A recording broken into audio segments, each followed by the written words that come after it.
अस्सलाम वालेकुम, मैं हूं रज़ा मेकन। आप देख रहे हैं IRK न्यूज़। आइए जानते हैं आज की कुछ ताज़ा तरीन अपडेट्स सदीक जान साहब से। पीटीआई का तो झंडा कोई लेके पूरे मुल्क के अंदर नहीं घूम सकता सिवाय केपी के, वरना उसके साथ पता नहीं क्या से क्या हो जाए।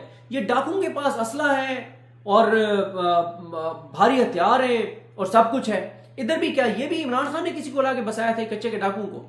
मतलब सिंध में पंजाब के बॉर्डर के ऊपर हमारी रिट नहीं है और हम कहते क्या है कि सिर्फ केपी के अंदर गवर्नेंस ठीक नहीं है, बाकी सूबे तो क्या बात है, कमाल है। मरियम नवाज की तो क्या बात है, और मुराद अली शाह तो सदके वारी और कुर्बान, और सरफराज बुट्टी और ऐसा तो चीफ मिनिस्टर कभी आया ही नहीं बलूचिस्तान की तारीख में।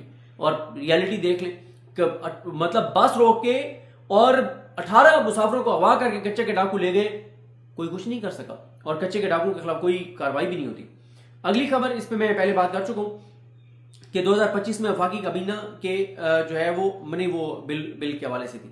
यही है कि 2025 में वफाकी काबीना के कुल जो है वो 18 इजलास हुए और एक इजलास जो है वो 16 मरतबा इजलास वज़ीर आज़म हाउस में हुआ और 2 मरतबा पार्लियामेंट हाउस में हुआ।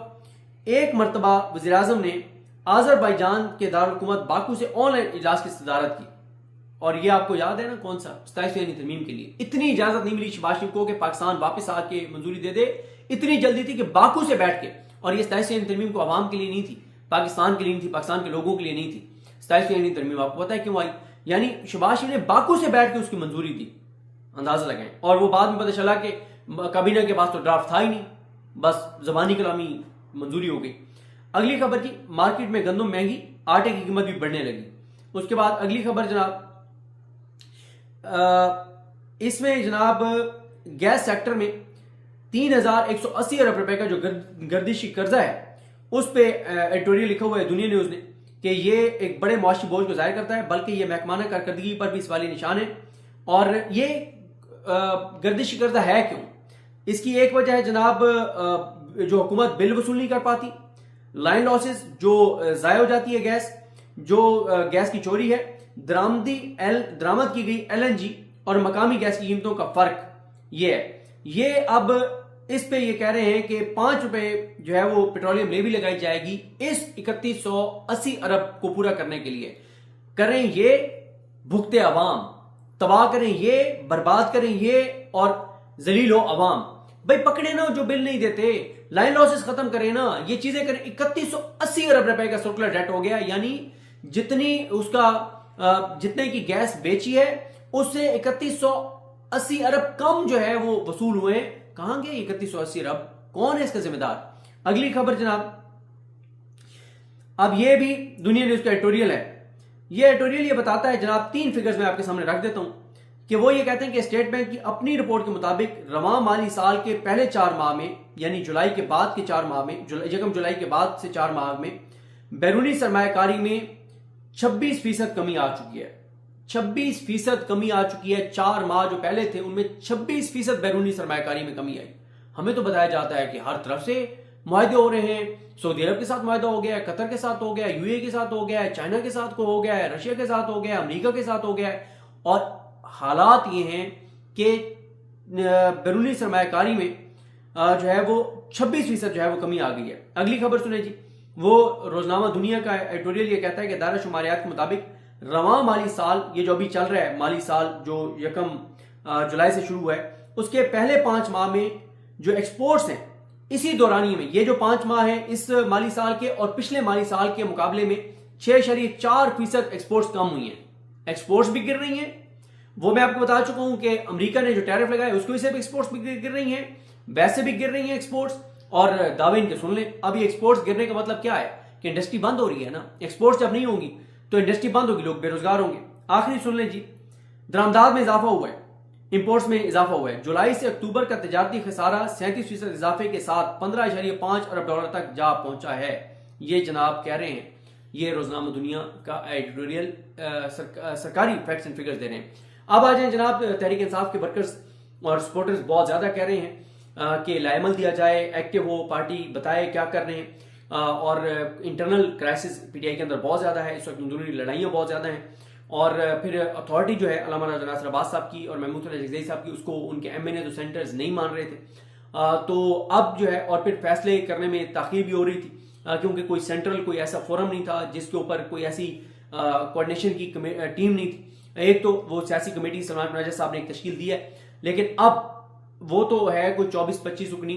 अब एक और फैसला ये किया गया है कि आज या कल एक एपिक्स कमेटी, शायद उसका नाम हो कोई और नाम हो, वो कमेटी तश्कील दी जा रही है। उस कमेटी में शायद टोटल 6-7 लोग हों, जिसमें अच्छा अल्लामा राज नासिर अब्बास साहब और महमूद खान चकरेई साहब इस पोलिटिकल कमेटी का हिस्सा नहीं रहेंगे, वो उस एपिक्स कमेटी का हिस्सा होंगे, जिसमें सलमान राजा साहब होंगे, शायद गौर साहब भी हों, और सुहेल आफरीदी साहब होंगे, अल्लामा राज नासिर अब्बास साहब होंगे, महमूद खान चकरेई साहब होंगे, मुस्तफा नवाज खोखर साहब होंगे, असद कैसर साहब होंगे। इस तरह के इनाम होंगे और ये होगा जो है वो फौरी तौर पे जो डिसीजन लेने होंगे, ये फोरम फौरी तौर पे डिसीजन लेगा कि ये करना है, ये करना है, ये करना है, और उसकी फिर अप्रूवल जो है वो सियासी कमेटी से भी उसके ऊपर राय ले ली जाएगी। लेकिन जितना बड़ा फोरम होता है उतनी मुश्किल हो जाती है फैसला साजी, और अब ये फैसला किया गया है कि क्योंकि बहुत ज्यादा दबाव आ रहा है, तो जो भी हमारी हिकमत अमली है, जो भी लाएमल है, वो लोगों को बताया जाए और तेजी से आगे बढ़ा जाए। और मेरी जिनसे बात हो रही थी उन्होंने कहा कि तेजी तेजी और तेजी, उन्होंने कहा आपको बहुत तेजी नजर आएगी अब हमारी चीजों में। उन्होंने कहा कि आपको प्रेस कॉन्फ्रेंसेस नजर आएंगी, आपको डोर टू डोर कैंपेन नजर आएंगी, आपको पंजाब में हलचल नजर आएगी, और उन्होंने कहा कि कौमी कॉन्फ्रेंस के बाद आप देखेंगे कि हम किस तरफ चीजों को ले जा रहे हैं, और उन्होंने कहा एफर्ट नजर आएगी। बाकी क्लियर है, तहरीक तहफ़्फ़ुज़ पाकिस्तान और सुहेल आफरीदी कि इमरान खान ने इस्लामाबाद आने से रोका हुआ है, तो प्लान कुछ और किया जाएगा और उस प्लान के ऊपर जो है वो तैयारी की जाएगी। और इस वक्त जो बड़ा चैलेंज है वो यही है कि जो पीटीआई की क्यादत पर लोगों का एतमाद खत्म हो गया, उस एतमाद को बहाल किया जाए। और जिस तरह से मैंने आपको अर्ज किया है कि असल केपी तो तैयार है, मसला है पंजाब का। पंजाब में कोई हलचल नहीं है, पंजाब में कोई एक्टिविटी नहीं है, तो वो की जाएगी। फिर शायद खटक साहब को इमरान खान साहब ने पहले पार्लिमानी लीडर बनाया, अब उनको यूथ और आईएसएफ के लिए कोऑर्डिनेटर बना दिया गया। खालिद खुर्शीद साहब बहुत सिंसियर हैं, इमरान खान के वफादार खिलाड़ी हैं, और इमरान खान साहब के साथ वफा की सजा भी भुगत रहे हैं, लेकिन उनकी हुकूमत भी चली गई, लेकिन उन्होंने बेवफाई नहीं की, गद्दारी नहीं की, इमरान खान की पीठ में चुनाव नहीं घोंपा। लेकिन मसला यह है कि क्योंकि उनको सजा हुई है, वो ग्राउंड पे जा नहीं सकते। और इस वक्त यूथ को और आईएसएफ को, नौजवानों को और तलबा को, इन दोनों को बहुत एक्टिव करना है, तो इसलिए शायद खटक साहब को ये जिम्मेदारी दी गई है, और शायद खटक साहब इस पे 2-3 दिन में बड़े फैसले जो हैं वो लेना शुरू कर देंगे। तो जिस तरह से मैंने आपको अर्ज किया है कि ये जो एपिक्स कमेटी बन रही है, इसका मकसद भी यही है कि फौरी तौर पे रिएक्शन देना है, हर मामले पे फैसला करना है कि क्या करना है, क्या नहीं करना है, किस तरफ जाना है, किस तरफ नहीं जाना। और सारा फोकस जो है वो पंजाब पे होगा। जो इस हुकूमत के करप्शन है, लूट मार है, स्कैंडल्स हैं, तबाही और बर्बादी है, उसको हाईलाइट किया जाएगा, इनको टफ टाइम दिया जाएगा, इनको डिफेंसिव पे किया जाएगा, इनको लिटाया जाएगा, इनको मुश्किलात से दो चार किया जाएगा, और एक वाज़ेह तौर पर जारहाना हिकमत अमली भी नजर आएगी, एक्टिविटी भी नजर आएगी। और मैं आपको ये बात बताऊं कि ये बात दुरुस्त है कि 78 साल की जो तबाही है, वो अगर आप कहें कि चंद हजार लोगों की, 70-80 हजार, 90 हजार, लाख लोगों के, 1.5 लाख लोगों के मार्च से वो सारी चीजें 78 साल की जो चल रही हैं वो खत्म हो जाएंगी, ऐसा तो नहीं है। या तो निकले ना 8-10 लाख लोग निकले, जो कि इस वक्त नहीं निकलते। इमरान खान की बहनों के ऊपर 2 बार हमला हुआ है। अटियाला के बाहर पिंडी इस्लामाबाद की आबादी 50 लाख होगी, 50 लाख से ज्यादा होगी। कितने लोग खुद से निकल के गए वहां पे? तो पंजाब में खौफ बहुत ज्यादा है।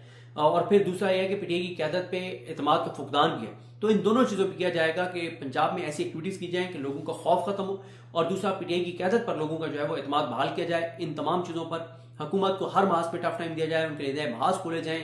तो ये सारी चीजें जो है वो करने जा रही है तहरीक इंसाफ और तहरीक तहफ़्फ़ुज़ पाकिस्तान। तो नाजरीन, ये थी अहम अपडेट्स जो आपने जानी सदीक जान की ज़बानी। तो नाजरीन, जुड़े रहिए मज़ीद अपडेट्स के लिए हमारे चैनल के साथ। अपना और इस चैनल का ख्याल रखिएगा। इसी के साथ अपने मेज़बान रज़ा मेकिन को इजाज़त दीजिए। अल्लाह हाफिज़।